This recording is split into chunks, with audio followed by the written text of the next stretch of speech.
Hey guys, welcome back to the channel. For those of you that are new, my name is Kayla and I have an 8-year-old son named Shane who has autism. I created this as a space where I can share everything I've learned in my experiences on our autism journey and hopefully help out some of the families living with autism. In today's video, I'm going to talk to you about autism therapies at home. Things that I do with Shane that I've learned through attending therapy sessions that really translate well at home and can really help expedite their learning process and get them where you want them to be quicker. First and foremost, always make sure that you are sitting in on your child's therapy session whenever possible. Whether it's occupational therapy, whether it's speech therapy, it doesn't matter, even play therapy. Sit in and observe everything that therapist is doing with your child. Therapy is very expensive and oftentimes it's limited to once a week or even less for some people. And you as a parent can learn so much through sitting in those sessions. I remember when Shane was doing speech therapy initially, I would literally sit there with my notebook and take down everything that therapist was saying. And then when we came home, I would repeat that session as best as I could with Shane, and then I would also incorporate that things they were doing into everyday life. Like, for example, if they were doing in and on and prepositions, I would constantly be talking about in and on when I was interacting with Shane. Here, I'm putting your fork in the bowl, like that sort of thing. So yes, sit in on every single session, take as many notes as you possibly can so that you are able to do all of those activities at home with your child. One of Shane's first therapies that I sat in on was actually play therapy. We would go for an hour and a half once a week and he would sit down with a therapist and they would just play. But while they were playing, he was learning a lot of skills. For example, he was about to start school, so he needed to be able to sit down and listen, to interact back and forth, to have a little bit of a conversation, to ask for his needs, to play a board game, to put up his hand, these sorts of things. So through play, this therapist would teach Shane all of those things. So I would sit in on the sessions and take my notes, and when we got home, we would work on those things. Simple things like sitting down at a chair. It seems very simple, but for a child that gets up 4 times in 2 minutes, that's going to be difficult when they start school. So what I would do is I would sit with Shane at our table and we would play a game,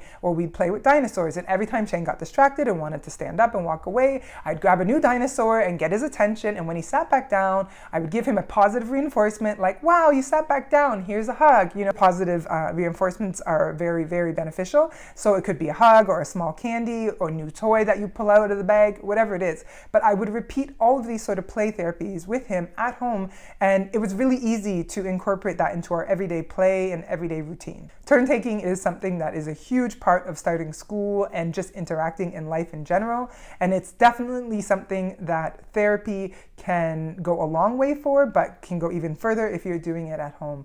So for example, Shane had a hard time with turn taking for a very long time, and we just constantly worked on it. We would play very, very simple games at home. For example, I have a Connect 4 game, but we wouldn't play based on the rules. I would literally say, okay, you're black, I'm red. Mommy's taking a turn now. I'm putting in the black, and then I'd say, whose turn is it now, Shane? And then he would say, it's Shane's turn, or it's my turn. Preferably my turn, but sometimes he'd say it's Shane's turn. And if he didn't say it's Shane's turn, I would, hold his hand and put it against his chest, and then I'd say, you say it's my turn, that kind of thing. But we would just go back and forth with the black and the red, and I'd ask him, whose turn is it now? And he'd say, it's your turn, Mom, and we would just go back and forth as we filled up all these little black and red circles into the Connect 4. Make it simple, make it easy, make it fun, but turn taking is definitely something that is huge for life, big for school, and it's an easy thing for you to do at home with your child. It can even be as simple as when you're eating supper and you're pouring cereal. You could say, whose turn is it first to get the cereal? And then you pour it for their sibling. Oh, it's Sarah's turn first. Whose turn is it now? It's my turn, like that sort of thing. Just reinforcing what turn taking in was huge. I noticed they did that a lot in therapy, both ABA and play therapy. So I definitely did that in our everyday activities at home. Making eye contact is a difficult task for many people on the autism spectrum, especially children.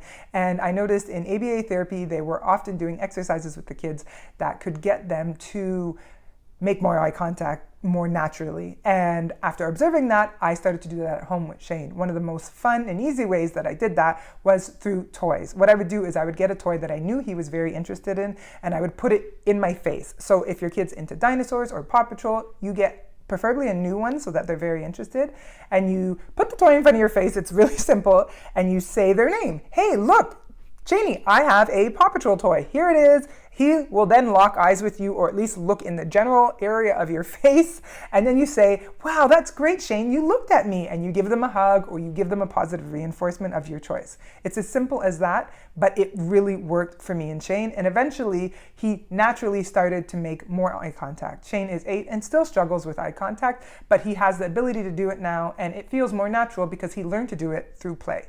During speech and ABA therapy, a lot of autistic children learn about their emotions. It's something that's difficult for them. And even though Shane knows his emotions and understands individual emotions, he still struggles to regulate them. So that, as a parent of an autistic child, I'm sure many of you understand the struggle.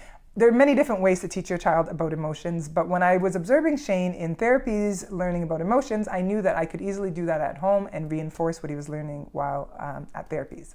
The way I chose to do it was to simply print off a bunch of different emotions, and I would turn them over, and then I'd get him to sort of list each one of them as what they were. And when he got it right, I would give him a big hug and, tell him, that's amazing. You know what happy is, you know what sad is.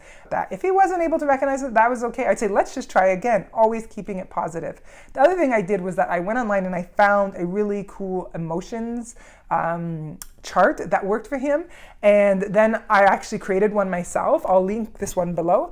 But I just put this somewhere in his room where he can always relate to it. And oftentimes we'd be reading books together and I'll just oh, how do you think that person's feeling? And if Shane struggles a lot, I'll just have this handy and I'll say oh, do you think he's angry? Or do you think he's calm? And Shane's like, no, he's angry. I would just do sort of the drastic difference, calm and angry, so that I knew he'd always get the right answer. Again, I'll link that one below, but you can find these free images all over the place. Just have them readily accessible to your kid, because emotions is difficult for many children with autism. So reinforcing it through cards or a poster like that one, even just talking about emotions in books, how characters are feeling, movies, it's really important to reinforce that. Many autistic children also have sensory processing disorder, which can make experiencing new things that affect your senses very, very difficult for them. Things like new sounds, tastes, smells. They could completely shut down and end up in a meltdown because of it. What I found through observing Shane at play groups for autistic children and also working with play therapists was that introducing new textures, sounds, smells through play made it a lot easier for him to accept it during everyday life.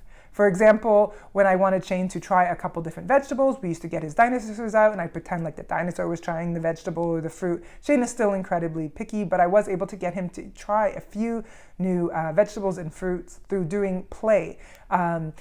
Texture was the same thing. Anything that crunched really hard, Shane had an issue with, and he wouldn't eat a lot of cereals and, just different grains. And what I did was I actually got him to manually crush these things up with his hand and just sort of introduce them that way and make a big mess, so he was having a lot of fun. And then later on, he would actually be more accepting to putting it in his mouth and crunching it with his teeth. So what I'm saying is just try to introduce new sensory things through play so that it can make it easier for them to accept it later on in everyday life. I cannot stress enough how valuable it was for me to be able to sit in on these sessions and then do these therapies at home with Shane. I mean, I saw leaps and bounds more improvement once I started implementing the things he was learning in therapy at school at home. I hope you guys found this video helpful. If you did, give it a thumbs up. I post videos every single Sunday, once in a while on Wednesdays too. So if you're interested, hit the subscribe button to find out what's happening next.